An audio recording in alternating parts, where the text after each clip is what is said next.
अध्याय 1 मेरा आमाबाबु र प्रारम्भिक जीवन। परम तत्त्वको खोजी र सहवर्ती गुरु शिष्य सम्बन्ध प्राचीन कालदेखि नै भारतीय संस्कृतिको विशेष गुण रहिआएका छन्। मेरो लक्ष्यले पनि मलाई एकजना यस्ता भगवत स्वरूप ऋषिसम्म पुर्याइदियो जसको जीवन युगानुयुगका लागि आदर्शले भरिएको थियो। उहाँ महान विभूतिहरूमध्ये एक हुनुहुन्थ्यो जो भारतवर्षका सच्चा सम्पत्तिमध्ये एक हुनुहुन्छ। प्रत्येक युगमा अवतरित भएर उहाँहरूले आफ्नो देशलाई त्यस दुर्दिनबाट रक्षा गर्नुहुन्छ जसलाई प्राचीन मिस्र र बेबिलोनले भोग्नु पर्यो। आफ्नो शिशु अवस्थामा मलाई पूर्व जन्मको एउटा स्मृति आइरहन्थ्यो। मलाई एउटा यस्तो प्राचीन जन्मको सम्झना थियो जब म हिउँले ढाकिएको हिमालयमा निवास गर्ने एउटा योगी थिए। अतीतका यी झझल्काहरूले कुनै अपरिमित संयोगद्वारा मलाई भविष्यको पनि आभास गराइदिएका थिए। म बाल्यकालका असहाय अवस्थाहरूलाई अझ पनि सम्झिन्छु। त्यसबेला म हिँड्न नसक्ने र आफ्ना भावनाहरूलाई प्रकट गर्न नसक्ने पीडाले अभिभूत रहन्थे। आफ्नो शारीरिक दुर्बलताको बोध हुनसाथ मेरो मनमा प्रार्थनाहरू प्रस्फुटित हुन थाल्थे। मेरा शक्तिशाली आवेगहरू मानसिक रूपमा विभिन्न भाषामा प्रकट हुन्थे। वाणीको आन्तरिक अस्पष्टताका बीचमा बिस्तारै आफ्ना नाता कुटुम्बले बोलेको बङ्गाली भाषासँग परिचित हुन थाले। यो थियो मेरो शिशु मस्तिष्कको भ्रमित अवस्था। मलाई प्रौढहरू खेलौना खेल्ने र बुढ्यौला चुस्ने बेला मान्दछन्। मानसिक उद्वेग र शारीरिक अवरोधले गर्दा म प्राय रुने गर्दथे। मेरो व्याकुलतामाथि परिवारमा सामान्य रूपले व्याप्त आश्चर्य मलाई याद छ। सुखद स्मृतिहरू पनि थुप्रै छन्, जस्तो कि आमाको मायालु स्याहार सुसार र अस्पष्ट उच्चारण गर्ने ताती हिँड्ने मेरो प्रथम प्रयास चाँडै बिर्सिन सक्ने यी प्रारम्भिक सफलताहरू अझै आत्मविश्वासका स्वाभाविक आधार हुन्। मेरा दूरगामी सम्झनाहरू खास बेजोड छैनन्। धेरै योगीहरू जीवन र मृत्युको नाटकीय परिवर्तन बिना आफ्नो आत्मचैतन्यलाई सम्हालिराख्न सफल भएका छन्। मानिस शरीर मात्र भएको भए मृत्यु पश्चात उसको परिचय पनि समाप्त हुने थियो। तर शताब्दीौँदेखि सिद्ध पुरुषहरूले सत्यको के प्रतिपादन गरेका छन् भने मनुष्य निश्चय नै अभौतिक सर्वव्यापी आत्मा हो। असामान्य भए पनि शैशवावस्थाका स्मृतिहरू न्यून छैनन्। अनेकौँ देशहरूको यात्रा गर्दा मैले धेरै सत्यनिष्ठ स्त्री पुरुषहरूका मुखबाट उनीहरूको शैशवावस्थाका स्मरणहरू सुनेको छु। मेरो जन्म सन् 1893 को 5 जनवरीका दिन हिमाल नजिकै उत्तर पूर्वी भारतको गोरखपुरमा भएको थियो। त्यहाँ मेरो जीवनको प्रथम 8 वर्ष व्यतीत भयो। हामी 8 जना सन्तान थियौँ, 4 छोरा र 4 छोरी। म मुकुन्दलाल घोष माहिलो छोरो र चौथो सन्तान थिए। मेरा मातापिता बङ्गाली क्षेत्री हुनुहुन्थ्यो।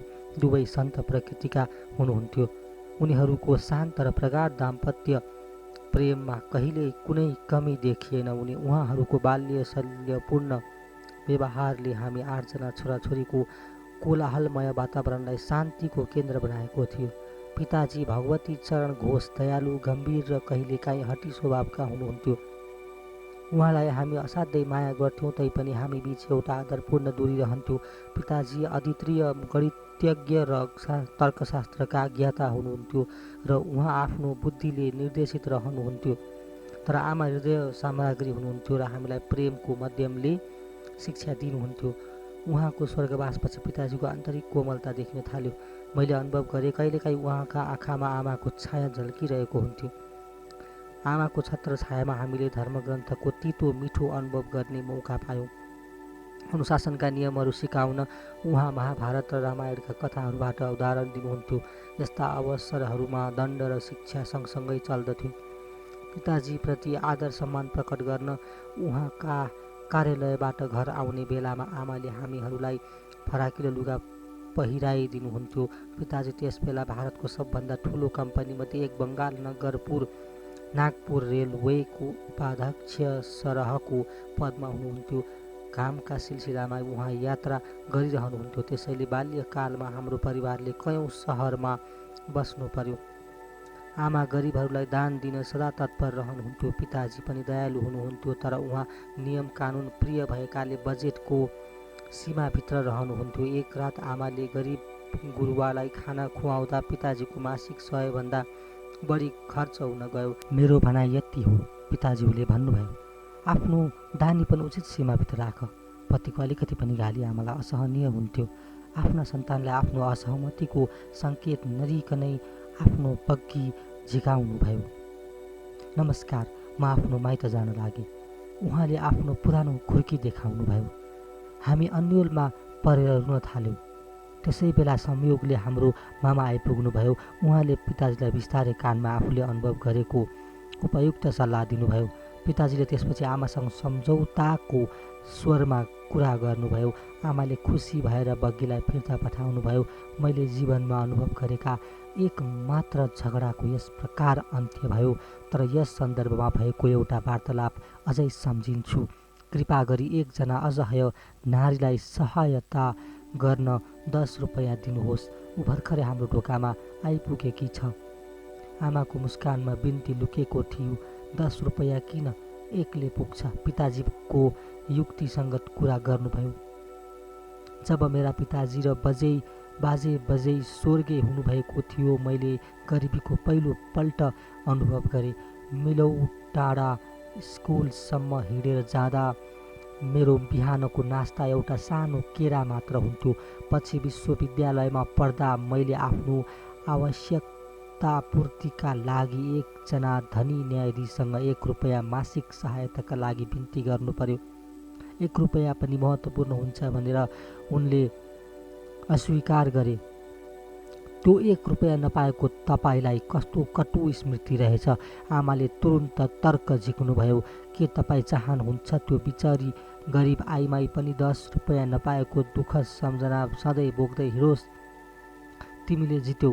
पराजित लोग्नेको अविस्मरणीय भाव चेहरामा ल्याउँदै पिताजीले आफ्नो ब्याग खोल्नुभयो र भन्नुभयो, ल ल्याऊ यो 10 रुपैयाँ, त्यसलाई मेरो शुभकामना सहित दिनु। कुनै पनि नयाँ प्रस्तावमा पिताजीको नाई भन्ने बानी थियो। आगन्तुकले आमाको सहानुभूति सजिलै जित्न सक्ने देख्दा नै पिताजीको सचेत बानीको यो एउटा उदाहरण थियो। तत्काल कुनै कुरा स्वीकार गर्ने उहाँको अनिच्छा वास्तवमा कुनै कुरा गर्दा सोची विचारी गर्नुपर्छ भन्ने सिद्धान्तमा आधारित थियो। मैले पिताजीलाई उहाँका निर्णयहरूमा एकदम युक्तिसङ्गत र सन्तुलित पाएँ।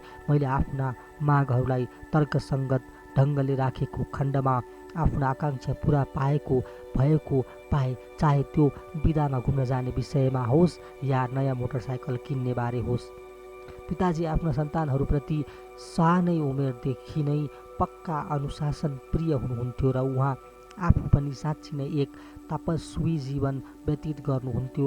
उहाँ कहिले पनि कुनै थिएटर जानु भएन, बरु मनोरञ्जनको लागि आध्यात्मिक साधना र भगवत गीताको अध्ययन गर्नुभयो। उहाँले समस्त विलासिताको त्याग यहाँसम्म गरिदिनुभयो थियो कि एक जोर जुत्ता नफाटुन्जेल प्रयोग गर्नुहुन्न थियो। मोटर कारको चलन नभएपछि उहाँको छोराहरूले कार किने, तर पिताजी सधैँ ट्राम गाडीमा यात्रा गरी सन्तुष्ट रहनुहुन्थ्यो। पिताजी धन सञ्चयद्वारा शक्ति प्राप्त गर्ने पक्षमा हुनुहुन्थ्यो। एकपल्ट कलकत्ता अर्बन ब्याङ्कको स्थापनामा सहयोग गरे पनि फाइदा उठाउन आफ्नो नाउँमा सेयरहरू राख्न इन्कार गर्नुभयो। उहाँले खाली समयमा समाजसेवा गर्ने मनसायले मद्दत गर्नुभएको थियो।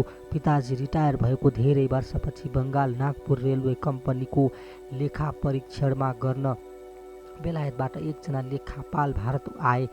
उनी यो कुरा थाहा पाएर आश्चर्यचकित भए कि पिताजीले आफूले पाउनुपर्ने बोनसका निम्ति कहिले आवेदन गर्नुभएको रहेनछ। उनी 3 जनाको काम एक्लै गर्दथे। लेखापालले कम्पनीलाई रिपोर्ट दिए। उनले 1,25,000 रुपैयाँ पाउन बाँकी छ। खजान्चीले यो रकम पिताजीलाई चेकद्वारा पठाए। पिताजीले यसलाई खास महत्त्व दिनु भएन र परिवारलाई यसबारे केही बताउन पनि बिर्सिनुभयो। धेरै समयपछि मेरा कान्छा भाइ विष्णुले ब्याङ्कको विवरणमा यो रकम भेट्टाएपछि पिताजीसँग यसबारे सोधे। भौतिक लाभले किन खुसी हुनु? पिताजीले भन्नुभयो, सम्भाव राख्ने मान्छे लाभमा खुसी हुँदैन र नोक्सानमा पनि दुखी हुँदैन। उसलाई थाहा छ कि मानिस संसारमा न केही लिएर आउँछ न केही लिएर जान्छ। हाम्रा मातापिता बिहे भएको केही समयभित्रै काशीका एकजना महान गुरु लाहिडी महाशयका शिष्य बन्नुभएको थियो। उहाँको संसर्गमा पिताज्यूको सन्त स्वभावलाई झन् दृढ बनाइदियो। एकपल्ट आमाले जेठी दिदी उमालाई बताउनु भएको थियो, तिम्रा पिताजी र म वर्षमा एकपल्ट मात्र सान्त्वनापतिका लागि सँगै सुत्छौँ। पिताजीले लाहिडी महाशयलाई पहिलोपटक रेलवेका एकजना कारिन्दा अविनाश बाबु मार्फत भेट्नुभएको थियो। अविनाश बाबु हामी गोरखपुरमा छँदा मलाई बाल्यकालमा भारतका सन्तहरूबारे रोचक कथाहरू सुनाउनुहुन्थ्यो अनि कथाका अन्त्यमा आफ्ना गुरुको अद्वितीय गैर महिमा सुनाउनुहुन्थ्यो। के तिमीलाई थाहा छ कस्तो आश्चर्यजनक परिस्थितिमा पिताजी हाम्रा गुरु लाहिडी महाशयका शिष्य बन्नुभएको थियो? एक दिन अल्छी लाग्दो गर्मीको दिनमा अविनाश बाबु र म घरको आँगनमा सँगै बसिरहेको बेलामा उहाँले सोध्नुभयो। मैले अगाडि केही थाहा पाउने आशाले मुस्कुराउँदै टाउको हल्लाए। धेरै वर्ष अगाडि तिमी जन्मेकै थिएनौ। मैले आफ्ना हाकिम तिम्रा पिताजीसँग काशीमा गुरु कहाँ जानका लागि 1 हप्ताको बिदा मागे। तिम्रा पिताजीले मेरो योजना हाँसेर उडाइदिनु भयो। तिमी धार्मिक कट्टरवादी हुन चाहन्छौ। उहाँले भन्नुभयो आफ्नो काममा ध्यान देऊ, यही अगाडि बढ्न चाहन्छौ भने। म न्यास्रो मनले वनको बाटो भएर आफ्नो घर जान लागेको थिएँ। तिम्रा पिताजीलाई पालिकामा गइरहेको भेटे। उहाँले आफ्ना डोके र नोकरेहरूलाई पठाइदिनु भयो र म सँगसँगै पैदल हिँड्न थाल्नुभयो। मलाई आश्वासन दिने निहुँले उहाँ मलाई भौतिक सफलताको फाइदाबारे बताउन थाल्नुभयो, तर म अन्यमस्तक भएर सुनिरहेको थिएँ। मेरो मनले बारम्बार पुकार गरिरहेको थियो, लाहिडी महाशय, म तपाईँलाई नहेरी बाँच्न सक्दिनँ। हामी जाँदा जाँदा एउटा एकान्त मैदानमा पुग्यौँ जहाँ लामा लामा घाँसका टुप्पामा दिउँसोको घाम टल्किरहेको थियो। हामी त्यस मनोरम दृश्यले मोहित भएर अडिएका मात्र के थियौँ। अलि अगाडि केही गजबको दूरीमा महान गुरुको दिव्य आकृति सहसा प्रकट भयो। भगवती, तिमी आफ्ना कारिन्दाहरूप्रति अत्यन्त कठोर छौ। हाम्रा कानमा उहाँको विस्मयकारी आवाज गुम्जियो। उहाँ जसरी प्रकट हुनुभएको थियो त्यसरी नै रहस्यपूर्ण ढङ्गले अन्तर्ध्यान हुनुभयो। म घुँडा टेकेर बसेर जब लागे, लाहिडी महाशय, लाहिडी महाशय। तिम्रा पिताजी आश्चर्यले वाक्क भएर केही बेर उभिरहनु भयो। अविनाश, तिमीलाई मात्र होइन म आफूलाई पनि बिदा दिन्छु। भोलि हामीले बनारसका लागि हिँड्नुपर्छ। म ती महान लाहिडी महाशयलाई जाँच्न चाहन्छु जो तिमीलाई सहायता गर्न आफ्नो इच्छाअनुसार कहीँ पनि प्रकट हुन सक्नुहुन्छ। म आफ्नी धर्मपत्नीलाई पनि साथै लग्छु र हामीलाई पनि आध्यात्मिक दीक्षाका लागि तिम्रा गुरुसँग बिन्ती गर्नेछु। तिमी हामीलाई उहाँ कहाँ लगिदिन्छौ? अवश्य। मेरो प्रार्थनाको यति चाँडै चमत्कारिक असर भएको र अनुकूल घटना चक्रले गर्दा मेरो मन प्रसन्नताले भरियो। अर्को दिन साँझ तिम्रा मातापिता र म बनारस जान ट्रेनमा चढ्यौँ। दोस्रो दिन त्यहाँ पुगेपछि हामीले टाँगामा केही टाढासम्म यात्रा गऱ्यौँ र त्यसपछि गल्ली गल्ली पैदलले गुरुको एकान्त घरसम्म पुग्यौँ। उहाँको सानो बैठकमा पुगेपछि पक्यासनमा बस्नुभएका गुरु अगाडि हामीले शिर झुकायौँ। उहाँले मुटुसम्म स्पर्श गर्ने दृष्टिले तिम्रा बुबातिर हेर्नुभएर भन्नुभयो, भगवती, तिमी आफ्ना कारिन्दाहरूप्रति अत्यन्त कठोर छौ। 2 दिन अगाडि घाँसे चौरमा भन्नुभएको उहाँको बाणी यही थियो। उहाँले फेरि भन्नुभयो, अविनाशलाई म कहाँ आउन दिएकोमा र तिमी अर्धाङ्गिनी पनि उनीसँगै भएकोमा म खुसी छु। ती महापुरुषबाट क्रियायोगको आध्यात्मिक दीक्षा पाएर तिम्रा आमाबुवा साह्रै खुसी हुनुभयो। तिम्रा पिताजी र म त्यो स्मरणीय दर्शनको दिनदेखि नै गुरु भाइका रूपमा अभिन्न मित्र भयौँ। लाहिडी महाशयले तिम्रो जन्मका बारेमा विशेष रुचि देखाउनु भएको थियो। तिम्रो जीवन अवश्य उहाँसँग गाँसिएको हुनुपर्छ।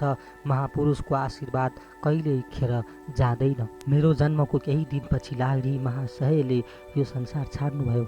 सुसज्जित फ्रेम भएको उहाँको तस्बिर जहाँ जहाँ पिताजीको सरुवा भयो त्यहाँको घरमा राखिएको हुन्थ्यो। धेरै जसो बिहान र साँझ आमा र म त्यस फोटोको अगाडि ध्यान लगाएर बस्ने गर्थ्यौँ र उहाँका अगाडि चन्दनको लेप लगाएको सुगन्धित फुल चढाउने गर्दथ्यौँ। धूप आदि सुगन्धित चिजद्वारा हामी आफ्नो भक्ति चढाएर ती दैवतुल्य व्यक्तित्वको पूजा गर्दथ्यौँ जो लाहिडी महाशयका रूपमा अवतरित हुनुभएको थियो। उहाँको फोटोले मेरो जीवनमा अपार प्रभाव पारेको थियो। म जसो जसो हुर्किँदै गएँ उहाँको अनुभूति मसँगै बढ्दै गयो। ध्यान गर्दाखेरि अक्सर उहाँ फोटोबाट आफ्नो सजीव रूप धारण गरेर मेरा अगाडि आएर बस्नुहुन्थ्यो। जब म त्यस मूर्त रूपका गोडामा ढोग्न पुग्थेँ त्यो पुनः चित्र रूपमा परिवर्तन हुन्थ्यो। जब म बाल्य अवस्थाबाट किशोर अवस्थामा पुगेँ, लाहिडी महाशयको फ्रेममा सीमित सानो चित्र ज्योति स्वरूप भएर मेरो मन मन्दिरमा विराजमान भइसकेको थियो। जुन बेला मैले कुनै सङ्कट या अन्यलको स्थितिमा सामना गर्नु पर्दथ्यो, म आफ्नो अन्तरात्मामा उहाँको सान्त्वनाले भरिएको निर्देशन पाउँथे। सुरुमा उहाँ शरीर रूपमा जीवित नरहेकोमा मलाई अफसोस हुन्थ्यो, तर जब मैले उहाँको गुप्त सर्वव्यापकताको अनुभव गर्न लागेँ, मैले अफसोस गर्न छाडेँ। उहाँले ती शिष्यहरूलाई जो उहाँको दर्शन गर्न लालायित रहन्थे धेरैजस्तो लेख्ने गर्नुहुन्थ्यो, मेरो हाड मासुको रूप हेर्न किन धाउने, जबकि म सदा सर्वदा तिम्रा कुटस्थको सीमाभित्र रहन्छु। अन्दाजी 8 वर्षको उमेरमा लाहिडी महाशयको चित्रको माध्यमले प्राप्त आशीर्वादले म आश्चर्यजनक ढङ्गले भयानक रोगबाट निको भएको थिएँ।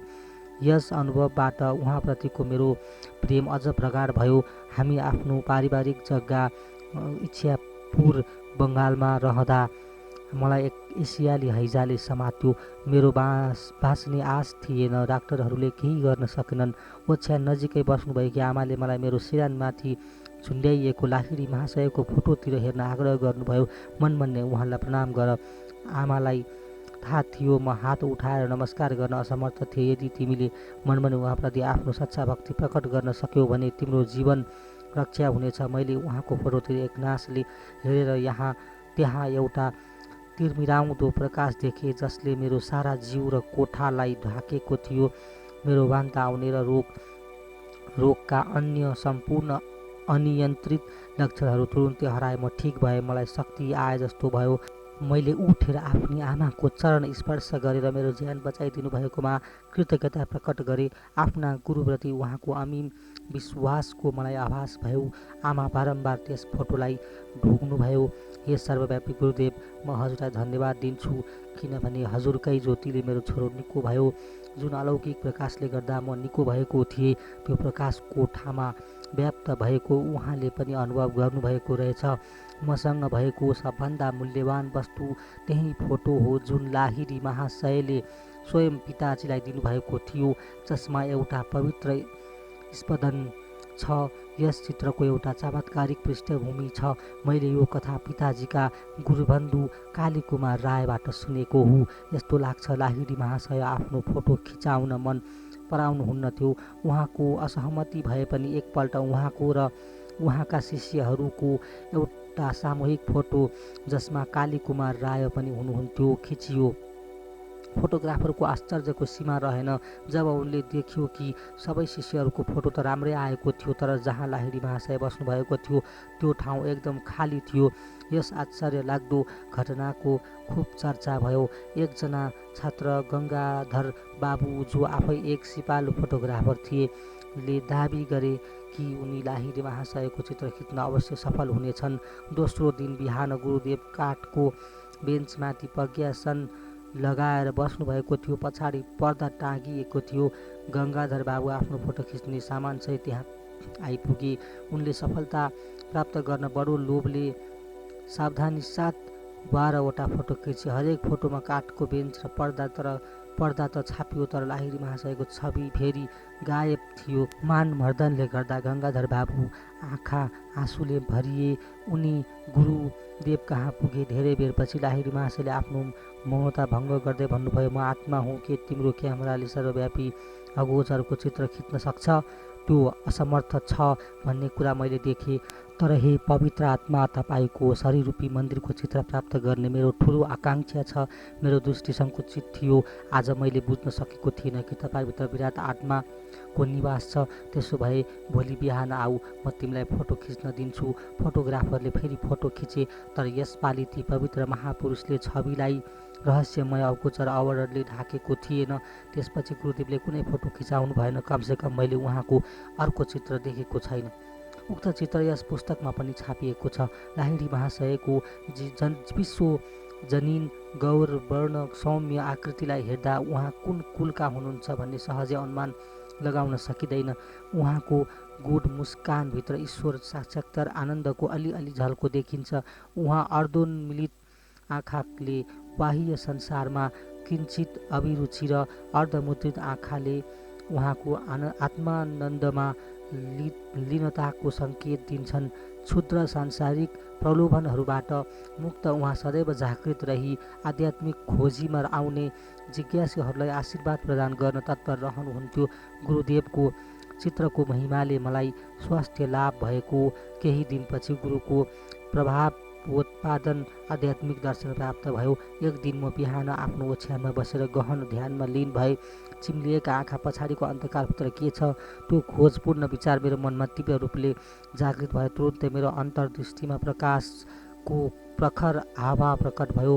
हिमालयका गुफाहरूमा ध्यान मुद्रामा बसेका सन्तहरूका दिव्य आकृति मेरो ललाहटभित्रको विशाल ज्योति पलटमा सिनेमा चित्र झै दृष्टिगोचर हुन थाले।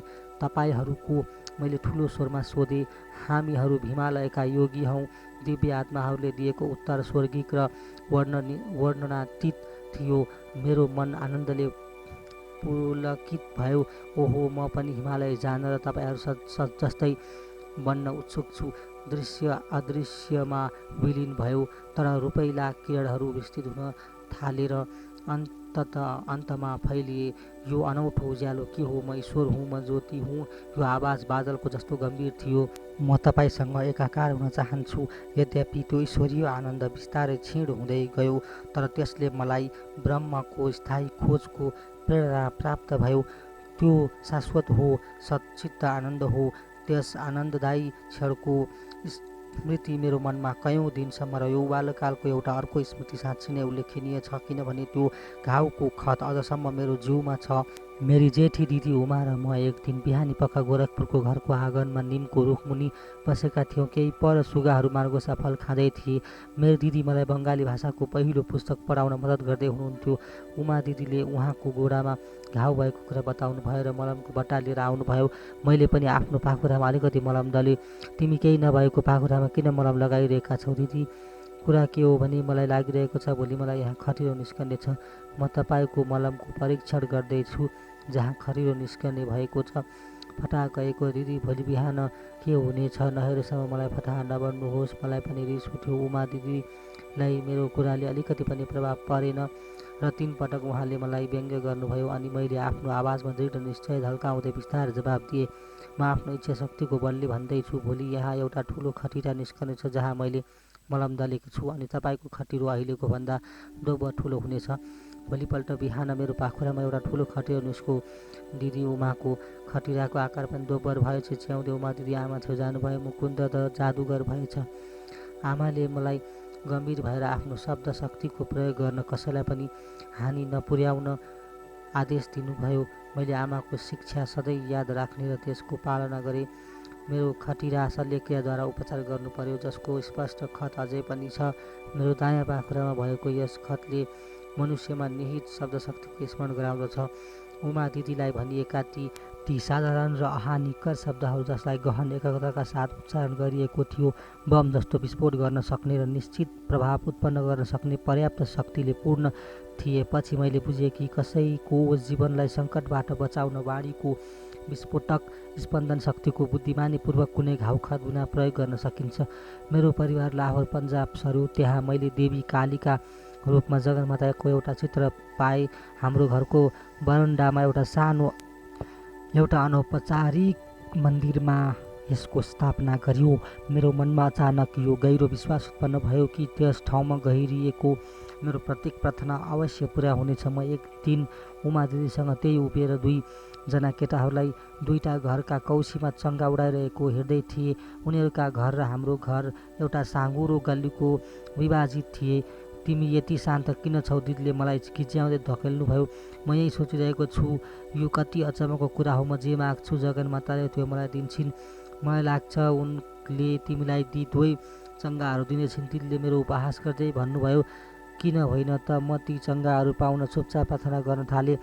भारतमा चङ्गा उडाउने प्रतियोगिता हुन्छ। धागोमा माजा लगाइएको हुन्छ। प्रत्येक खेलाडीले अर्काको धागो काट्ने प्रयास गर्छ। ती काटेका चङ्गाहरू जब तल कौसीतिर झर्छन् तिनलाई समात्ने बडो रमाइलो हुन्छ। म दिदी यस्तो छानो भएको बरन्डामा उभिएका थियौँ जहाँ कुनै पनि चङ्गा आउन असम्भव लाग्थ्यो, किनभने चङ्गाको धागो छानालाई छल्दै गल्लीतिर खस्दथ्यो। गल्ली पारी चङ्गाहरूको प्रतियोगिता सुरु भयो। एउटा चङ्गा कट्यो, तुरुन्तै त्यो चङ्गा मपट्टि आउन थाल्यो। सहसा हावा बन्द भएकोले चङ्गा बिचैमा स्थिर भयो। त्यस बिच पाउने यसको धागो सामुन्नेको घरको माथिल्लो तल्लामा राखिएको क्यान्टिनको काँडामा अल्झियो। मलाई चङ्गा समात्न सजिलो भयो। मैले यो उपहार उमा दिदीलाई दिएँ। यो असाधारण संयोग भएको हो। तिम्रो प्रार्थनाको फल होइन, अर्को चङ्गा पनि तिमीले पाउन सक्छौ भनी मात्र म पत्याउँछु। दिदीका काला आँखाबाट उहाँका शब्दहरूभन्दा बढी आश्चर्य प्रकट भइरहेको थियो। म पुरा तम्तयातका साथ प्रार्थना गर्दै र एउटा चङ्गाबाजले धागोलाई झट्का दिँदा उसको आफ्नै चङ्गाको धागो काट्यो र त्यो काटिएको चङ्गा बिस्तारै नाच्दै मतिर आउन थाल्यो। त्यस क्यान्टसको बिरुवाले फेरि मेरो मद्दत गर्यो। चङ्गाको धागो त्यसमा अल्झियो। मैले फेरि चङ्गा समातेर त्यो पनि दिदीलाई उपहार दिएँ। साँच्चीकै जगन्माताले तिम्रो प्रार्थना सुनिदिरहेछन्। यो सब मेरा लागि अलौकिक हो। दिदी डराएको मृगको बच्चा झै भाग्नुभयो।